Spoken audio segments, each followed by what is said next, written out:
지난주 거는 녹음이 안 됐으니까 그럼 그냥 간단하게 복습으로 설명을 드리면 자 이제 삼손이 딥나에서 행한 일을 전해 들은 블레셋 사람들이 유다로 몰려왔죠. 이제 싸우려고 왔는데 유다 사람들이 이제 왜 우리를 치려고 하냐? 그러니까 그 블레셋 사람들이 삼손을 잡아다가 그가 우리한테 한 대로 복수를 해서 우리가 죽여주겠다. 그랬더니 이제 유다 사람 3천 명이 어떻게 했어요? 삼촌 몰려갑니다. 삼손을 잡으러 몰려가요. 블레셋은 몇 명이 왔다고요? 천 명이 왔, 블레셋 1000명. 예, 1,000명이 왔는데 3,000명이 맞서서 싸울 생각을 안 하고 오히려 자기들을 위해 싸워준 삼손을 붙잡으러 간 거죠. 그러면서 그때 뭐라 그랬어요? 삼손한테 가가지고 너는 블레셋 사람들이 우리를 다스리는 줄 알지 못하느냐? 하고 혼을 내죠. 정말 자기들을 스스로한테 해야 하는 말이죠. 너희들은 하나님이 너희들을 다스리는지 알지 못하느냐 하고 혼났어야 되죠. 그런데 그들은 블레셋이 자신들을 다스린다고 생각했습니다. 어쨌든 삼손은 그 유다 사람들하고 싸우는 게 목적이 아니라 블레셋 사람들과 싸우는 게 하나님께서 그를 보내신 사명이었으니까 너희들이 나를 치지 않는다면 내가 붙잡혀 가줄게. 그래서 꽁꽁 묶여서 이제 갔습니다. 그리고 블레셋 사람들과 만났을 때 이제 나귀 턱뼈로 1,000명을 죽였다라고 말씀드렸죠. 그래서 이 안에서 예수님의 모습이 나온다라고 말씀드렸어요. 유대 하나님께서 보내신 작은 태양, 작은 빛인 삼손이 유다에 의해서 블레셋에게 넘겨지고 참 빛이신 예수 그리스도께서 오셨을 때 가롯 유다에 의해서 팔려서 이방인의 손에 넘겨지게 되는 그 모습을 우리 볼 수 있다고 말씀드렸습니다.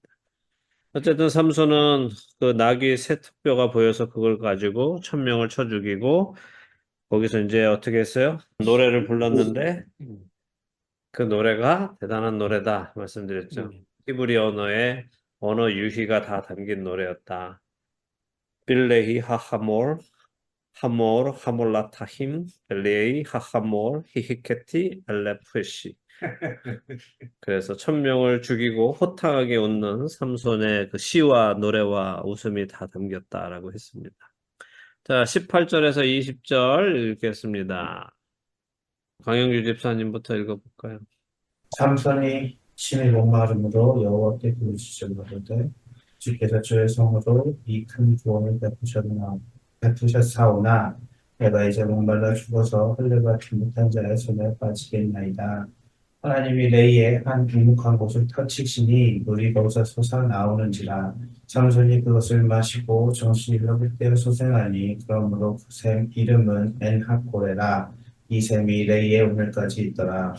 블레셋 사람의 때에 삼손이 이스라엘 사사로 20년을 지냈습니다. 네.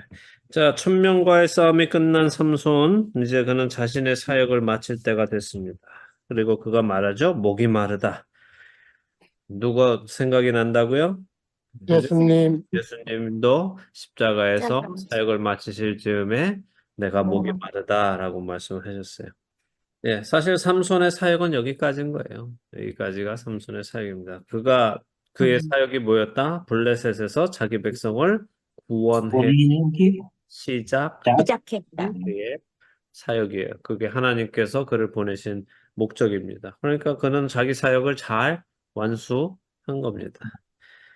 여기까지 그는 성령에 순종하고 성령의 도우심 속에서 일을 잘 했습니다. 자, 자기 백성의 손에 의해서 붙들려서 이방인에게 넘김받은 그는 성령의 능력 속에서 혼자 외로이 싸워서 승리를 이끌어내고 하나님께서 구원을 베푸신 것을 선포하면서 목이 마름을 이야기하죠. 예수님도 홀로 그렇게 십자가에서 죽으시면서 구원을 이루어내시고 목마르다라고 하셨습니다. 자, 그런 그에게 하나님께서는 레히, 뼈라고 칭하시면서 그곳에서 물을 내어 마시게 하고 그를 소생시키십니다. 그래서 에낙골에 부르짖는 자의 샘물 그런 의미입니다. 그러니까 유대인의 손에 붙들려서 이방인에게 넘겨주신 예수님 역시 죽음으로 승리하시며 십자가에서 승리하셨죠. 그리고 다 이루시고는 목마르다 하셨어요. 내 영혼을 아버지께 맡깁니다 하시고 죽으신 예수님을 하나님이 어떻게 하세요? 소생시키시죠. 부활시키신단 말이에요. 그리고 사망 권세를 멸하셨죠. 그러니까 지금 이 삼손에게 일어나는 일이 앞으로 오실 예수님께서 본격적으로 실제적으로 하실 일들의 예표다 하는 거죠. 자, 그리고 여기 이제 앞으로 오실 메시아의 그 모습을 보여주는 삼손. 근데 이제 이후로의 삼손의 삶은 하나님께서 보내신 자의 삶이라기보다 인간 인간 삼손의 삼촌. 이제 모습을 감사합니다. 보여주기 시작합니다. 예. 어쨌든 이제 블레셋 사람의 때 삼손이 이스라엘의 사사로 어떻게요? 20년 동안 지냈다라고 합니다. 이제 16장으로 넘어가 보죠. 1절에서 3절. 예. 나장로님 읽어 주실래요? 삼손이 가사에 가서 거기서 한 기생을 보고 그에게로 들어갔더니 가사 사람들에게 삼손이 왔다고 알려짐에 그들이 곧 그를 에워싸고 밤새도록 성문에 매복하고 밤새도록 조용히 하며 이르기를 새벽이 되거든 그를 죽이리라 하였더라. 삼손이 밤중까지 누워 있다가 그 밤중에 일어나 성 문짝들과 두 문설주와 문빗장을 빼어가지고 그것을 모두 어깨에 메고 헤브론 앞산 꼭대기로 가니라. 예. 자, 이제 사실은 이제 이것도 여기까지 이렇게 읽는 게 좋은 거예요. 앞에 15장 20절에서 끊지 말고 16장 3절까지를 하나로 이렇게 보는 게 그의 사역의 마무리를 이렇게 보여주는 게 더 좋습니다. 그리고 이제 4절부터는 이제 델릴라 이야기가 나오는 거고. 자, 삼손이 이제 어디에 갔다고요? 가사. 가사. 가사가 어디예요? 가사 어디입니까? 가자지구 거기가요? 예, 맞아요. 요즘 전쟁 나고 있는 그 가자입니다. 가자. 예. 네. 가사가 바로 그 가자. 블레셋. 블레셋에는 5성읍이 있었어요. 5성읍이 다 각자 분봉왕을 데리고 있었어요. 각 네. 5성읍마다.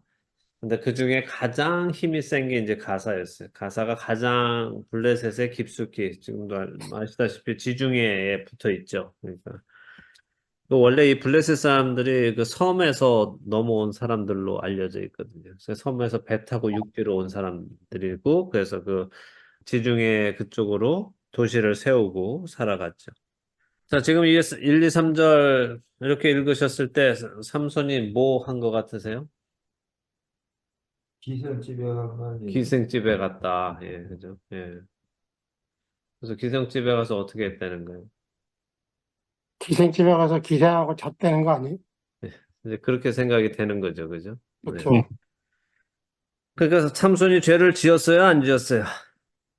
여기 적힌 걸로만 보셨을 때 지은 것처럼 보이죠? 지은 것처럼 보입니까? 예. 자, 그 지은 것처럼 보이는 분들은 왜 지은 것처럼 보입니까? 기생을 보고 거기에 들어갔다 그러니까 그럼 안 지은 것 같다 하는 분들은 왜 안 지은 것 같은? 재밌는 게 이제 유대 랍비들은 삼손이 죄 지었다고 생각하지 않아요. 아 그래요? 네. 근데 이제 왜 그러냐면, 자, 삼손은 가사에 가서 거기서 한 기생을 보고 그에게로 들어갔다. 그 집에 들어갔다는 거예요. 그러니까 누구나 생각하기에, 삼손이 기생을 보고 기생과 잠자리를 하기 위해 들어갔다라고 생각하는 거죠. 그래서 그 소문이 지금 그 가사 사람들한테도 금방 딱 알려졌어요. 그래서 삼손이 왔다 하니까 그들이 어떻게 생각해요? 야, 우리가 밤새도록 여기에 매복해 있다가 밤새도록 조용히 하고 이르기를 새벽이 되거든 그를 죽이리라 라고 자기들이 작전을 짰어요. 그러니까 이 사람들이 이런 작전을 짜게 된 데에는 어떤 생각이 있어요? 삼손이 지금 기생과 잠을 잘 거다. 그래서 골아 떨어져서 아침까지 있을 거다. 새벽에 힘이 없을 때, 그때 우리가 얘 힘 없을 때 그때 공격하면 우리가 이길 거다라고 생각한 거죠. 네, 그랬는데 삼손은 언제 나왔다? 밤중. 밤중. 이 밤중은 밤 12시를 의미한단 말이에요. 그러니까 사람들 기대처럼 그 여인과 밤새도록 놀기 위해 들어간 게 아니라 여기 들어가 있어서 여기 있어서 사람들을 그렇게 모은 상태에서 그들의 기대와는 전혀 다른 모습을 보여주는 거죠. 밤중에 일어나서 딱 나왔다. 이거는 그가 거기에서 기생과 놀아났다라는 것이 아니라는 거예요. 근데 딱 나와서 어떻게 해요? 성문짝들과 두 문설주와 문빗장을 빼었다 이러죠. 네. 이 장면을 한번 생각해 보세요. 자, 가자 사람들이 지금 다 숨어 있어요. 그 앞에. 그죠? 안 보이게 쫙 숨어 있어요. 엄청나게. 근데 삼손이 딱 나왔어요. 자기들이 기대했던 시간이 아닌 시간에 나오니까 지금 뭐 일단은 분위기를 봐야 돼요. 근데 삼손이 어떻게 했어요? 딱 나왔는데 보세요. 그냥 성문짝을 두 문설주와 문빗짝을 빼가지고 자 성문이 얼마나 할 거라고 생각하세요? 엄청 크겠죠. 근데 이게 말이 음. 되는 장면이냐는 거죠. 그죠? 말이 안 되죠. 예, 말이 안 되겠죠. 자기보다도 훨씬 큰 외소라고 성문일 그랬죠. 텐데, 그죠? 삼손이 외소. 예.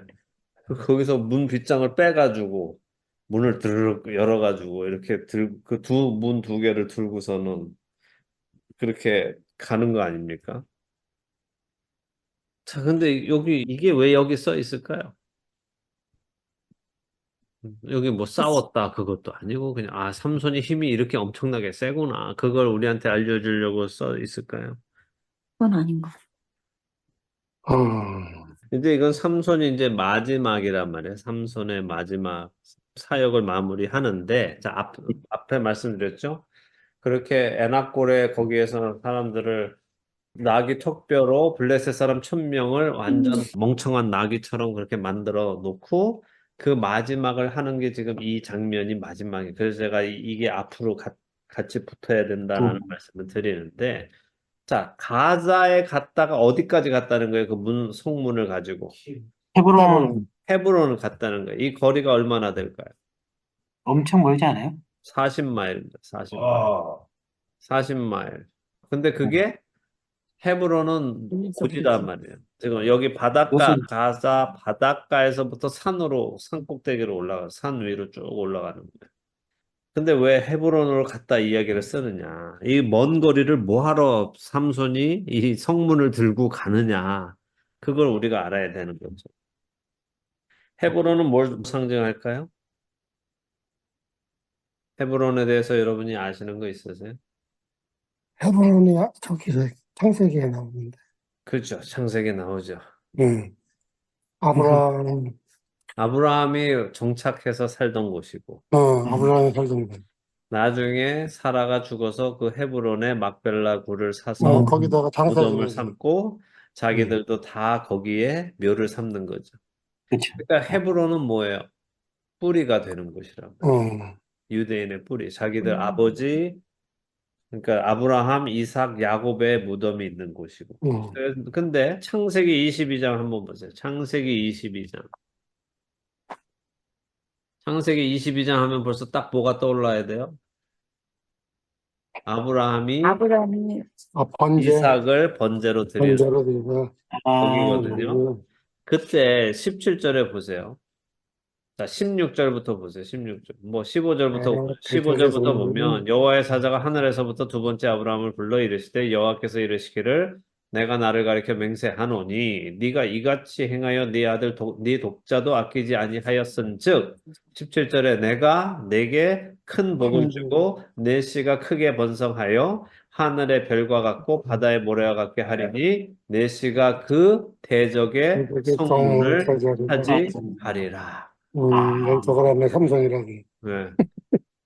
그래서 얘가 거기 가서 대적의 성문을 딱 빼가지고 이걸 이 예언을 받은 아브라함 할아버지가 계시는 그 헤브론에 갔다가 딱 놓는 거예요. 하나님의 예언이 이루어지기 시작하는 것을 보여주는 거예요. 네. 그래서 이 삼손을 우습게 보면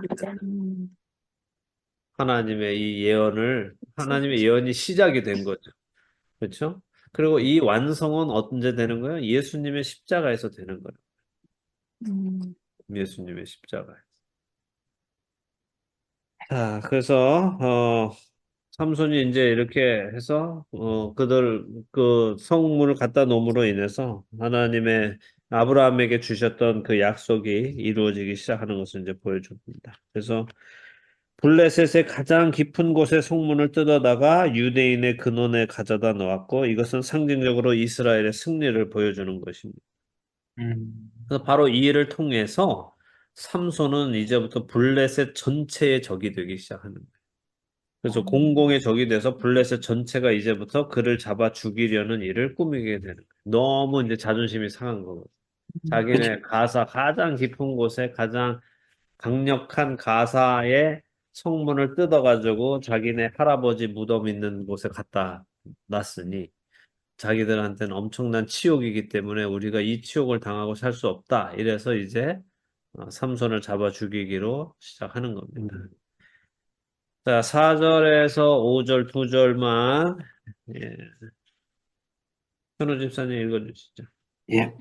이후에 삼손이 소렉 골짜기에 의 들릴라라 이름하는 여인을 사랑하매 블레셋 사람의 방백들이 그 여인에게로 올라가서 그에게 이르되 삼손을 꾀어서 무엇으로 말미암아 그 큰 힘이 생기는지 그리고 우리가 어떻게 하면 능히 그를 결박하여 굴복하게 할 수 있는지 알아보라.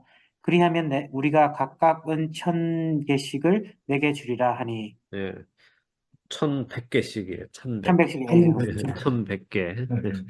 다섯 방백이니까 5,500개를 주겠다는 거죠. 자, 근데 드디어 이제 들릴라의 이야기가 나오죠. 삼손과 들릴라, 영화는 다 삼손과 들릴라로 이제 나오는데, 들릴라에 대해서 여러분이 아시는 대로 한번 얘기해 보세요. 들릴라 유대인이에요, 이방인이에요? 어떻게 알아요, 이방인인지? 그래서 몰라요. 여자가 이방인인지 유대인인지 모릅니다. 그렇죠. 네. 소래골짜기가 더 웃기는 게 뭐냐면,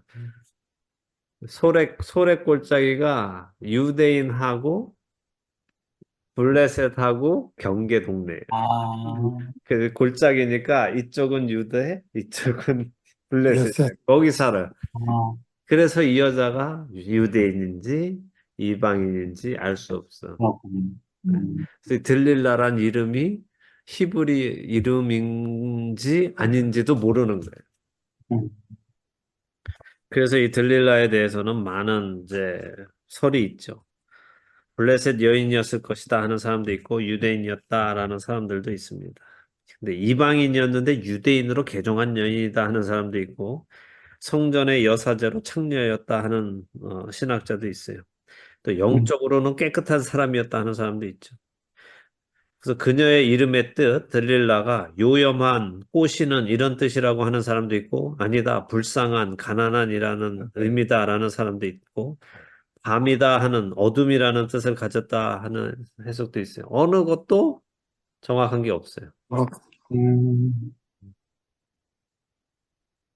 더 재밌는 건 성경은 그 부분에 대해서 말하지 않아요. 그러니까 우리도 말할 이유가 없죠. 그녀가 누구였느냐는 중요하지 않다는 거죠. 그렇죠? 그녀가 누구였는가는 중요하지 않아요. 근데 이제 대부분 영화 보면은 들릴라도 삼손을 사랑한 걸로 나오죠. 그렇죠. 그죠? 둘이 뭐 사랑했던 거로 이렇게 나옵니다. 그러나 이제 우리가 읽어보면 알지만 들릴라는 삼손한테 관심이 하나도 없어요. 그래서 이 여인은 뭘 상징하냐면 세상을 상징하는 거예요. 세상. 자, 하나님의 사람인 삼손이 세상을 사랑. 말씀을 사랑하는 거. 그래서 삼손이 이 여인을 사랑했다라고 하죠. 이 사랑하다라는 단어는 아하브라는 히브리어로 진심으로 사랑하는 것을 의미해요. 음, 하나님께서 아브라함한테 네 사랑하는 독자 이삭 이렇게 할 때도 아하브 이삭 그런단 말이에요. 네가 정말 사랑하는 그. 그러니까 이삭이 자기 아내 리브가를 사랑했다 할 때도 마찬가지 아합을 썼고 하나님께서 나중에 이제 그 저기 모세한테 율법을 주면서 너희는 하나님을 사랑하고 이웃을 사랑하라 할 때도 그 단어예요. 그러니까 진실한 사랑을 뜻하는 거죠. 왜 이 말씀 드리냐면 삼손이 우리가 생각하듯이 그런 바람둥이여서 그냥 또 눈에 좋아서 육신의 정욕으로 그 여자를 좋아했다는 게 아니라는 거예요. 음, 참되게 사랑했다는 거예요. 정말 이 사람을 사랑했다는 거예요. 말씀드린 대로 소렉 골짜기는 삼손 고향 소라잖아요. 그게 소렉, 다른 말로 소렉이에요. 아, 어쨌든 그래서 이런 일로 블레셋 사람들의 방백들, 다시 말해 블레셋 최고 통치자들이 이 여인을 찾아와서 삼손의 힘의 근원이 어디 있는지 알아내라라고 요구하는 거죠. 그래서 저도 이 들릴라는 유대인이었을 거라 생각해요. 당시에 이스라엘의 영적인 모습 아니었을까? 이스라엘의 영적인 상징 아니었을까? 음, 하나님은 이스라엘을 사랑하시는데 이스라엘은 하나님한테 전혀 관심이 없고 그 하나님을 팔아먹어서라도 자기의 부를 채우려고 하는 자기들이 원하는 것들을 눈에 좋은 것들을 채우려고 하는 그런 이스라엘의 모습이 아니었을까? 저는 그렇게 생각해요. 음, 자, 근데 전에도 말씀드렸듯이 왜 이 사람들이 삼손의 힘의 근원을 알아내라고 해요? 그 큰 힘이 어디서 생기는지 어떻게 하면 그를 능히 결박하고 굴복할 수 있는지 알아보라. 삼손이 우리 생각처럼 그렇게 네, 크고 장대한 그런 근육질의 남성이 아니라 그냥 일반 사람이기 때문에 그렇다는 거예요. 자, 그래서 분명히 어떤 주술을 사용할 거다라고 생각해서 그 주술을 어떻게 사용하는지 자기들도 배우면 자기들도 삼손과 싸울 수 있을 테니까 또 그 주술을 사용하지 못하면 삼손이 그런 힘을 내지 못할 거니까 그걸 알아내라고 하는 거죠. 그것을 알아내는 목적은 뭐예요? 그를 결박하여 굴복하게 하겠다 하는 거죠. 이것만 하게 해주면 우리가 각각 은 1,100개씩을 주겠다 했어요. 말씀드린 대로 블레셋은 5개의 도시가 있는데 5도시의 방백들이 1,100개씩 주면 5,500개. 5,500개. 엄청 큰 돈이네. 예. 어느 정도 큰 돈 같으세요? 자, 이 이후로 약 한 1,000년 후에 예수님이 가롯 유다에 의해서 팔려가시죠. 30년. 그때 은 30세겔이죠. 자, 세상. 1,000년 동안 인플레이션이 있었겠죠, 그래도. 그렇죠. 그렇죠. 예.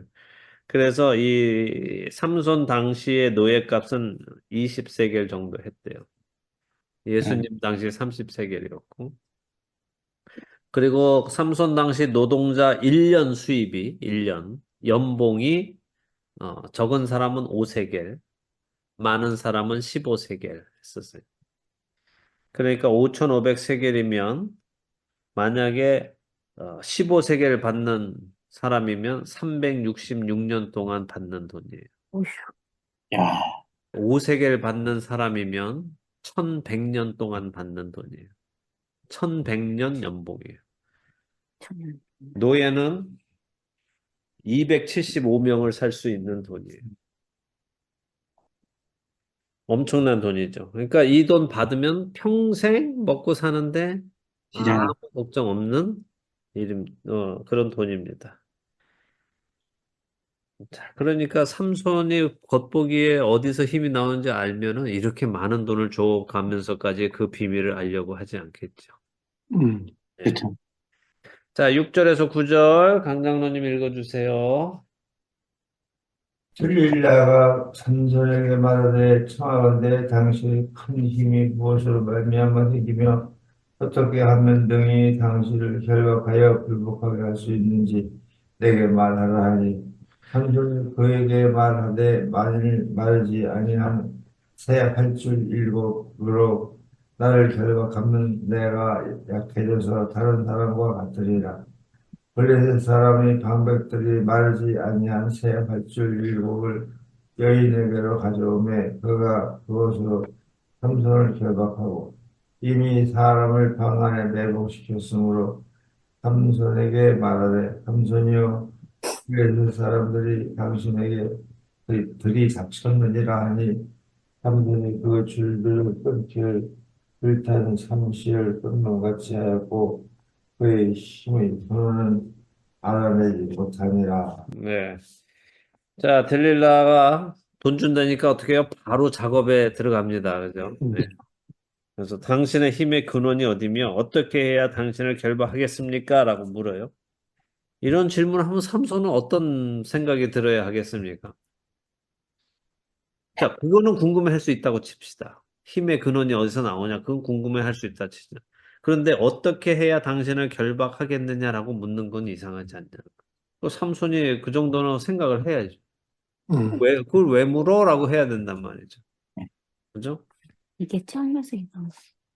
근데 왜 물어 한 게 아니라 그는 거짓말로 그녀에게 답하죠.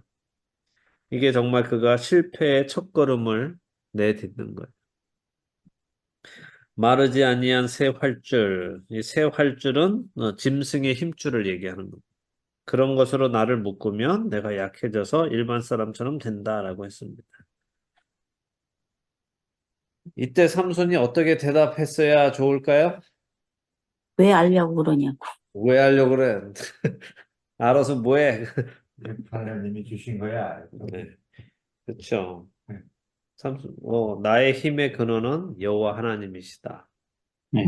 나를 약하게 할 수 있는 것은 없다라고 말해야지. 근데 그는 장난을 쳤어요. 우리도 종종 이런 위험한 장난을 치죠. 안 쳐보셨어요? 어떤 장난이겠어요, 이게? 하나님께서 우리를 부르시고, 우리를 하나님께서 거룩한 하나님의 자녀로 부르셨는데도 불구하고, 우리가 그 안에서 성실하게 살아가야 함에도 불구하고, 자꾸 우리가 세상의 바운더리에 발을 디뎠다, 뺐다, 디뎠다, 뺐다. 여기 해도 될까? 여기까지는 갈까? 완전히 들어가지는 않지만, 이렇게 거기서 이렇게 발장구 이렇게 치면서 물을 이렇게 느껴보면서 이러고 있는 우리의 모습이 없지 않죠.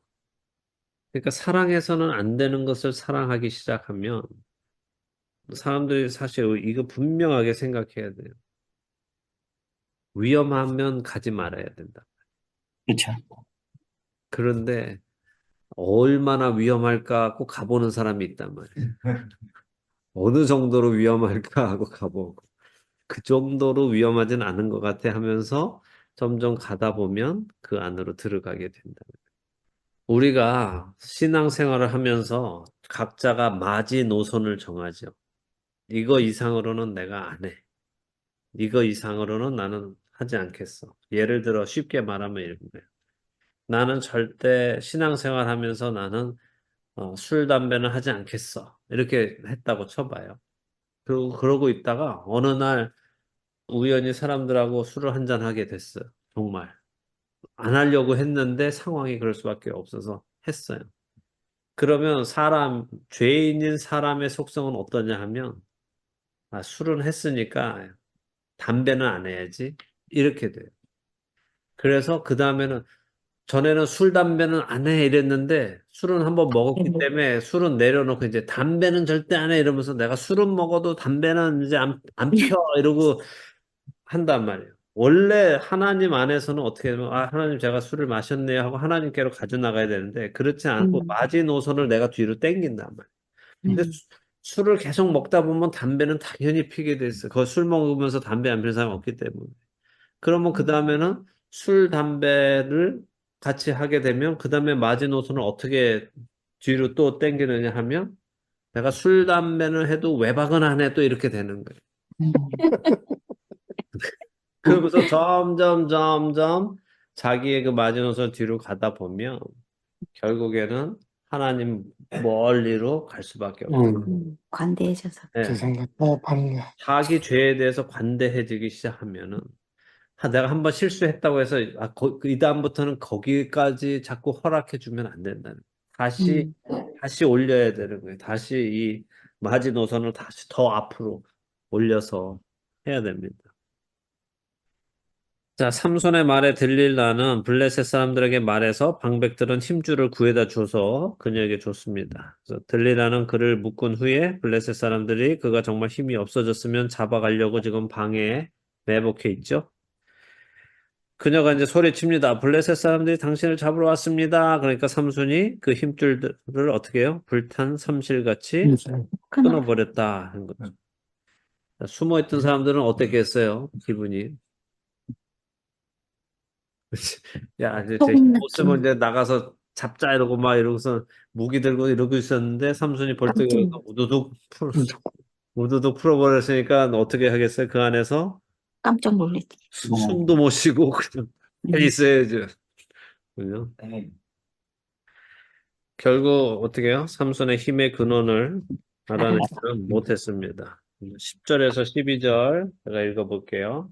델릴라가 삼손에게 이르다 보라 당신이 나를 희롱하여 내게 거짓말을 하였도다. 청하건대 무엇으로 당신을 결박할 수 있을는지 이제는 내게 말하라 하니 삼손이 그에게 이르되 만일 쓰지 아니한 새 밧줄들로 나를 결박하면 내가 약해져서 다른 사람과 같으리라 하니라. 델릴라가 새 밧줄들을 가져다가 그것들로 그를 결박하고 그에게 이르되 삼손이여 블레셋 사람들이 당신에게 들이닥쳤느니라 하니 삼손이 팔 위에 줄 끊기를 실을 끊음같이 하였고 그때에도 사람이 방 안에 매복하였더라. 자, 풀어주니까 들리다가 화가 났죠. 그래서 따지는 죠. 당신 나한테 농담했군요. 이런 농담 집어치고 정말로 진지한 답을 말하세요 하죠. 얼마나 들릴라는 마음이 얼마나 조급할까요, 지금. 음. 들릴라의 마음도 생각해 보세요. 이거 말만 하면 내가 5,500세겔을 버는 건데 지금. 얘가 그냥 장난치는 바람에 5,500세겔이 못 받을 것 같은 그 마음이 얼마나 막 간절하겠어요. 그러니까 이제 화나가지고 빨리 답을 말하세요 했더니 삼손이 말해. 그러면 쓰지 아니한 새 밧줄로 나를 결박하면 돼라고 하죠. 그러자 들릴라가 또 바로 그 새 밧줄을 가져다가 삼손을 결박하고 또 말합니다. 블레셋 사람들이 들이닥쳤다 하니까 삼손이 역시 새 밧줄도 실을 끄는 같이 툭 하고 끊어버렸습니다. 이때에도 방 안에는 사람들이 숨어서 삼손을 잡으려고 기다리고 있었어요. 역시 또 숨죽인 채로 그냥 움직이지도 못하고 가만히 있죠. 13절, 14절 나장로님 다시 읽어주실래요? 델릴라가 삼손에게 이르되 당신이 이때까지 나를 희롱하여 내게 거짓말을 하였도다. 내가 무엇으로 당신을 결박할 수 있을는지 내게 말하라 하니 삼손이 그에게 이르되 그대가 만일 나의 머리털 7가닥을 배틀의 날실에 섞어 짜면 되리라 하는지라. 들릴라가 바디로 그 머리털을 단단히 짜고 그에게 이르되 삼손이여 블레셋 사람들이 당신에게 들이닥쳤느니라 하니 삼손이 잠을 깨어 배틀의 바디와 날씨를 다 빼내느니라. 네. 자, 화가 난 델릴라가 또 삼손을 닥달합니다. 삼손이 말합니다. 나의 머리털 7가닥을 배틀의 날실에 섞어 짜면 된다. 이거를 이제 일곱 가락, 이게 머리 7가락이 아니라, 그러기엔 너무 웃기잖아요, 이게 머리카락이. 전에 말씀드렸죠. 삼손의 머리는 어떤 머리였다? 레게 머리처럼 레게 머리. 이렇게 땀머리. 덩어리로 이렇게 돼 있단 말이에요. 이 덩어리를 배틀에다가 이렇게 해가지고 날씨라고 이렇게 묶으면 된다 하죠. 자, 삼손이 머리를 평생 깎지 않았으니까 삭도를 대지 않았으니까 길기는 길었겠죠. 잠이 든 그의 머리카락을 배틀을 가져다가 옷감을 짜듯이 지그재그로 짰습니다. 그러니까 그의 머리카락이 지금 배틀에 이제 연결이 돼 있는 거죠. 단단히 짰다고 했어요. 보세요. 처음에는 아무 상관없는 힘줄 얘기했어요. 힘줄. 근데 두 번째는 뭐 밧줄. 밧줄. 세 번째는 어디까지 갔어요? 머리털. 머리까지 가네요. 점점 진실에 가까워 가잖아요. 점점. 그죠? 그래서 들릴라는 또 한 번 블레셋 사람들이 들이닥쳤다 소리 지르고 삼손이 일어나서 배틀에 핀과 날개를 다 빼냈습니다. 역시 삼손은 잡을 수 없죠. 15절에서 17절 현우 집사님. 들릴라가 삼손에게 이르되 당신의 마음이 내게 있지 아니하면서 당신이 어찌 나를 사랑한다 하느냐. 당신이 이로써 3번이나 나를 희롱하고 당신의 큰 힘이 무엇으로 말미암아 생기는지를 내게 말하지 아니하였도다 하며 날마다 그 말로 그를 재촉하여 조르매 삼손의 마음이 번뇌하여 죽을 지경이라. 삼손이 진심을 드러내어 그에게 이르되 내 머리 위에는 삭도를 대지 아니하였으니 이는 내가 모태에서부터 하나님의 나시린이 되었음이라. 만일 내 머리가 밀리면 내 힘이 내게서 떠나고 나는 약해져서 다른 사람과 같으리라 하니라. 네. 자, 델릴라가 따지고 듭니다. 3번이나 그랬으니 당신이 나를 사랑한다고 하면서 거짓말을 하니 어떻게 당신의 그 사랑이 진실하다고 나한테 말하겠느냐? 나를 3번이나 희롱하여 진실을 말해주지 않으니 나를 향한 당신의 사랑의 고백도 내가 믿지 못하겠다. 이랬죠. 자, 사랑하는 남자가 사랑하는 여인한테 듣기 가장 받아들이기 힘든 말이 뭐냐 하면 사랑하는 그 나 여자, 사랑하지 당신은 않아. 나를 사랑하지 않아 라는 말이에요. 나는 정말 사랑하는데, 내가 당신은 나를 사랑하지 않아요 하면 남자는 이제 이 속을 까 뒤집을 수도 없고 어떻게든 이제 그때부터 자기의 사랑을 증명해 주기 위해서 이제 쓸데없는 짓을 하죠. 여자들이 잘 알기 때문에 이제 그 말을 잘 사용하는 거예요, 남자들한테. 당신이 나를 사랑한다면 어떻게 이럴 수 있어? 이러면 이제 남자들은 사랑한다는 걸 알려주기 위해서는 이렇게 해야 되는구나 하고 이제 하죠. 자, 16절에 그녀가 이 말로 어떻게 날마다 그를 재촉했다 하는 거죠. 재촉했다 이 말은 엄청난 스트레스를 주었다 하는 말이에요. 음, 그러니까 엄청난 스트레스 받으니까 어떻게 돼요? 삼손의 마음이 번뇌해서 번뇌, 죽을 지경이다. 죽을 지경이다. 스트레스 받으면 이제 뭐 엄청 힘들잖아요. 그죠? 근데 이 스트레스를 누가 가져온 거예요? 들릴라가 가져온 거예요? 아니지. 자기 아니, 자신이 그때, 네. 생각이 나는 거죠. 처음부터 애초에 그런 거는 없어라고 말해줬으면 돼요. 음, 내 힘의 근원은 여호와 하나님이야 라고 했으면 이렇게 번뇌할 일이 없단 말이죠. 그렇죠. 근데 꼭 장난을 치면 죄를 가지고 장난을 치면 죄와 이렇게 놀다 보면 반드시 이렇게 죽을 것 같은 번뇌의 상태에 가게 돼 있는 거예요. 그러니까 애초에 아예 데리고 놀질 마시란 말이에요. 죄를 그 네, 죄하고 놀지 마시면 죄를 자꾸 만지작거리지 마시란 말이에요. 그리고 이것도 보세요. 이렇게 스트레스를 엄청 받으면 어떻게 하면 돼요? 떠나면 되죠. 떠나면 된다. 떠나. 그렇죠. 아유, 진짜 이 여자 안 되겠구만 하고 떠나면 되는데 떠나지도 못해요. 왜요? 좋아. 사랑하니까. 근데 네 사랑하니까. 번이나 배신했잖아. 예, 그래도 사랑하니까. 그래도 사랑하니까. 그래서 이걸 중요해요. 사랑할 만한 대상을 사랑할 땐 죽을 때까지 사랑해야 돼. 죽기까지 사랑해야 돼. 음, 그렇죠? 근데 사랑해서는 안 되는 대상을 사랑할 때는 빨리 그만둬야 돼. 그러니까 정말 내가 사랑하는 사람들은 죽기까지 사랑해야 하고 사랑하지 말아야 할 것들은 절대로 사랑하면 안 돼요. 빨리 떠나야 돼요. 근데 항상 그 반대로 하니까 문제죠. 그렇죠. 맨날 빨리 들어. 그래서 삼손은 결국 그녀를 떠나지 못하고 결국 그녀가 자신을 죽이도록 내어주게 되는 겁니다. 17절에 삼손은 결국 그녀에게 진실을 말해주죠. 자신이 나실인으로서 머리에 삭도를 대지 않았던 것. 그래서 자신의 머리가 밀리면 힘이 떠나가고 자신이 일반 사람이 된다는 것을 밝힙니다. 자, 이 부분 우리가 잘 생각해 볼 필요가 있는데, 자, 삼손의 힘의 근원은 어디라고요? 하나님, 그렇죠? 음, 그런데 세상에 알려져 있기는 어디에 있어요? 머리. 머리카락에 머리. 있다. 음, 그죠? 세상에서는 삼손의 힘은 머리카락에서 나온다라고 알려져 있지만 성경은 삼손의 힘이 하나님에게서부터 오는 것임을 말씀한단 말이에요. 그에게 이제 성경에서 우리가 쭉 봤지만 그의 힘의 원천은 그에게 임하신 하나님의 영에서부터 온 거지 머리카락은 아니에요. 이게 마법의 힘이 아니라는 거죠. 근데 그 그러면 머리카락을 미니까 힘이 없어지는데 그건 뭐예요? 그거는 자기가 그동안 머리카락을 밀지 않았다는 것은 나를 주장하시는 분은 하나님이신데 내가 그걸 밀어버림으로 더 이상 하나님이 나를 주장하시는 분이 아니다. 내가 온전히 하나님께 바쳐진 사람이 아니다라고 했기 때문에 하나님의 영이 그를 떠나가시. 그러니까 지금까지 하나님께 바쳐진 사람이 더 이상 하나님께 바쳐진 사람이 되지 않기 때문에 그가 말한 것처럼 다른 사람과 같은 사람이 돼버리는 거예요. 보통 사람이 돼버리는 거예요. 하나님의 영이 그에게 임하지 받는 것이 되는 것입니다. 네.